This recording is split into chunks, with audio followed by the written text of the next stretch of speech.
In a community poll, I asked you guys to give me the spiciest hot takes that you have about Family Guy for me to react to, and with nearly 700 comments, you guys definitely didn't hold back. So let's get into it.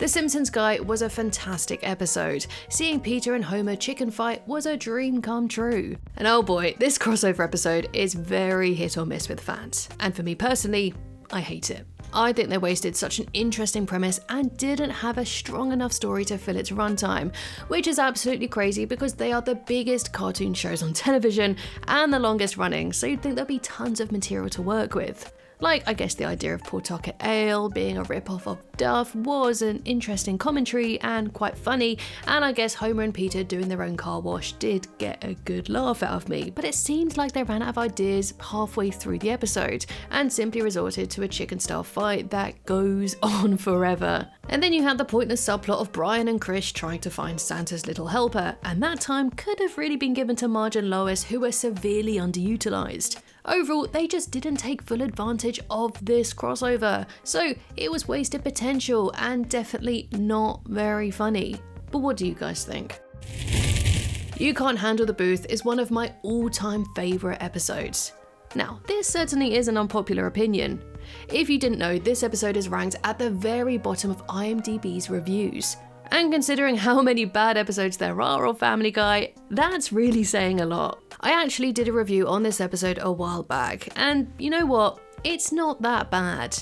I think the premise was really interesting and unique with the characters doing a DVD commentary, and when I sat back and thought about it, there are definitely far worse episodes. Even still though, while I do get what they were going for, I don't think they quite nailed it, especially with the meta ending with the characters interacting with their voice actors. None of you are real. You're all TV characters, voiced by me, Alex Borstein, Seth Green, and Mila Kunis. I didn't love it, but I do get why some people may enjoy this episode. But what I don't get is saying that it's one of your all-time favourite episodes. That's wild to me. But art is subjective, and I'm glad you love it.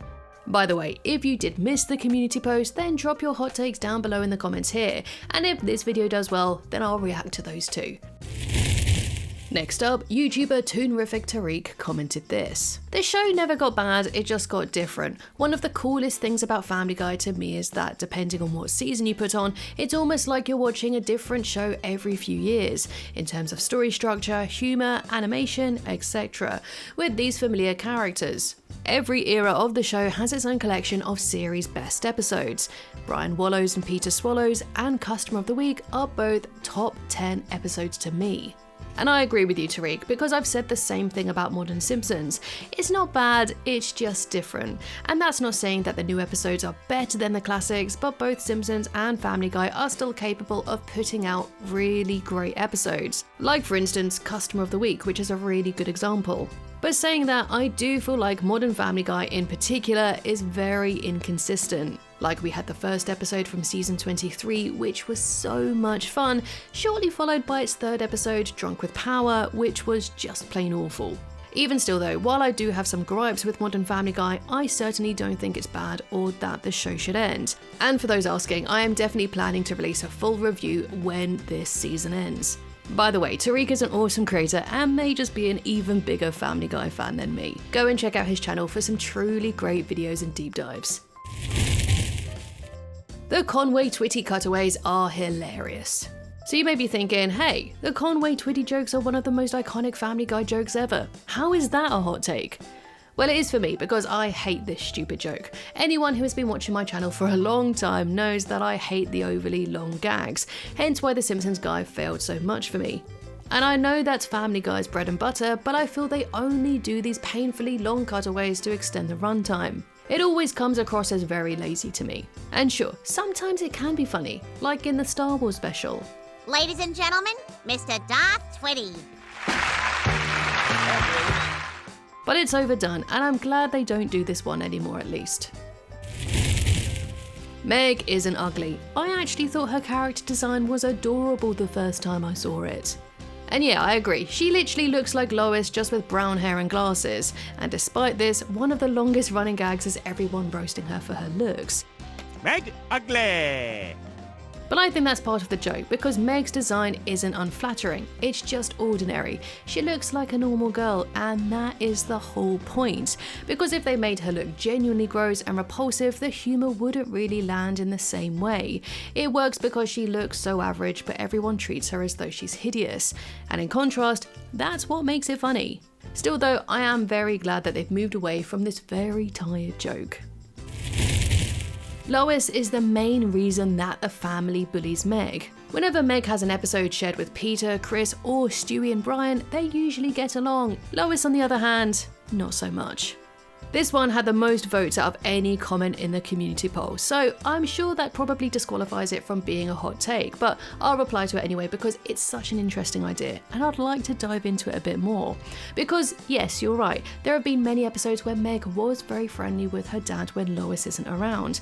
Like when they become drinking buddies in season 16's Crimes and Meg Demeanor, and then they really bonded in season 12's Meg Stinks. And there's lots more examples of this. Like in Roto Rupert, they're getting along really well, right up until Lois shows up and Peter has to be mean to Meg again.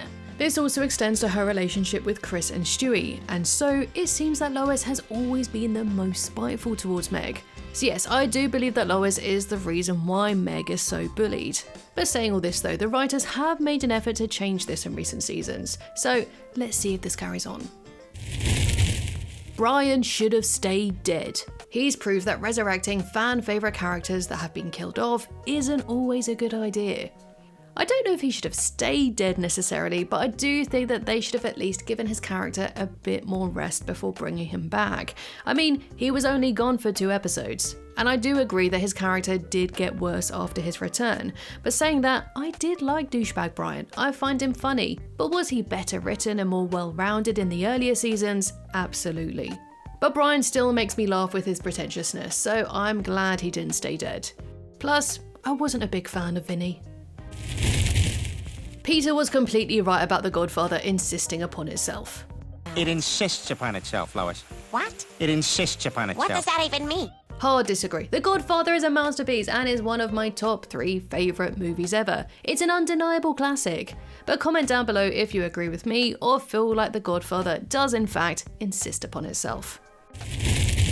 Family Guy is better than American Dad. Family Guy is better than The Simpsons.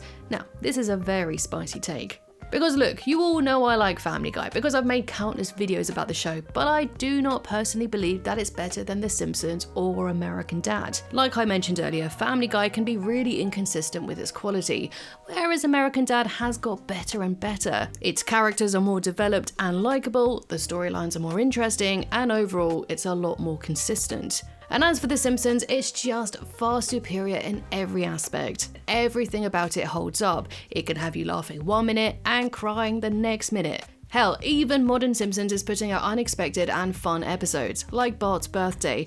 But maybe I'm perhaps biased because I have another channel dedicated to The Simpsons entirely. By the way, check out my recent video, which is all about every single Simpsons controversy. It's a follow-up to my Family Guy one, and I'll put the link in the description. Doug was the best new side character of the last 10 years. This little guy was almost universally despised by fans, which I go into greater detail in my video Why Family Guy Killed Off Its Most Hated Character.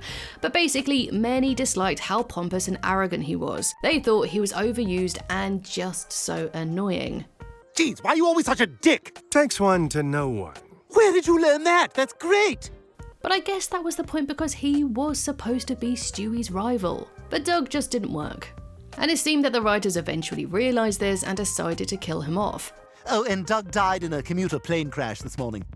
But personally, I didn't mind him. But I also didn't really care at all that he died either, so I guess that means that he really wasn't such a great character. But other people, like this commenter, clearly disagree. And I mean, this person is technically right, because Doug is the best new side character because, well, Family Guy really hasn't introduced any new recurring characters in the past 10 years. So yeah, maybe Doug is the best new side character of the last 10 years.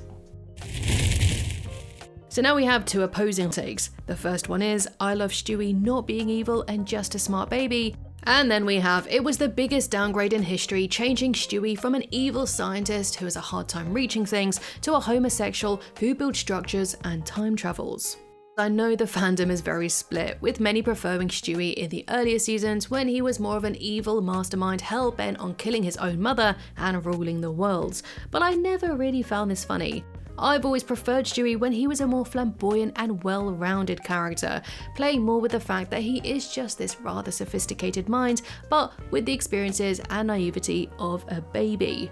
I found his evilness just a bit one note, because he's so much more interesting and funnier when he's not boxed into a single trait. I like that he can still occasionally be diabolical, but he's also a lot more vulnerable now. Overall, it opens up a lot more storytelling possibilities and it doesn't stunt his character. And so that's the end of the video. Comment your hot takes down below and maybe I'll do a part 2 to this video. Thank you so much for watching and I'll see you in the next one.